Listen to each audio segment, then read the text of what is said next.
मेष रास नोव्हेंबर महिन्यामध्ये तुमच्यासाठी दोन गोष्टींमध्ये विशेष लक्ष देण्याची आवश्यकता आहे। पहिली गोष्ट म्हणजे तुम्ही मित्रमंडळी, भावंड किंवा तुमच्या कामाच्या ठिकाणचे कलिग्स मंडळी यांच्यासोबत कुठल्याही प्रसंगामध्ये वाद होणार नाही त्याची काळजी घ्यायची आहे। तुम्ही एखादं मत मांडलेलं आहे किंवा एखादा निर्णय दिलेला आहे त्यावरती शिक्कामोर्तब होईलच अशा काही भूमिकेमधनं तुम्ही राहू नका।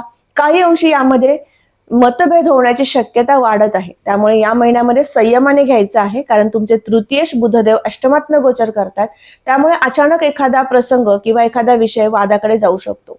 दुसरी गोष्ट म्हणजे तुम्हाला या महिन्यात शिक्षण, आरोग्य आणि त्याचबरोबर वैवाहिक सौख्य उत्तम मिळणार आहे, परंतु तुम्हाला या महिन्यामध्ये कुठल्याही गोष्टीमध्ये तडजोड करणारी स्थिती दिसून येत आहे, त्यामुळे विशेष लक्ष द्यायचं आहे। 7.5 शनी महाराज देत आहेत, त्यामुळे थोडासा उत्साह कमी होतोय किंवा काही अंशी कुठलीही गोष्ट करताना आजची उद्यावर करण्याची जी क्रिया तुमची वाढत चाललेली आहे त्यावरती नियंत्रण आणण्याचं काम तुम्हाला या महिन्यात हाती घ्यायचं आहे।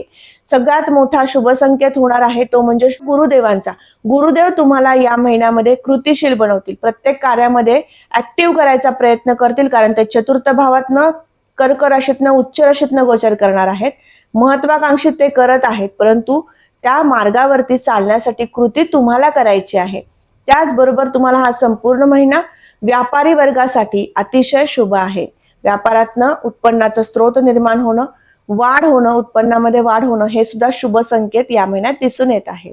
याचबरोबर गुरुदेवांची पंचमदृष्टी मंगळदेवांवर आहे। मंगळदेव अष्टमातनं गोचर करतायत, त्यामुळे परिश्रमी, पराक्रमी आणि शुभ संकेताने भरलेला हा महिना नक्कीच असणार आहे। याचा लाभ तुम्ही मेष राशीच्या जातकांनी नक्कीच घ्यायचा आहे।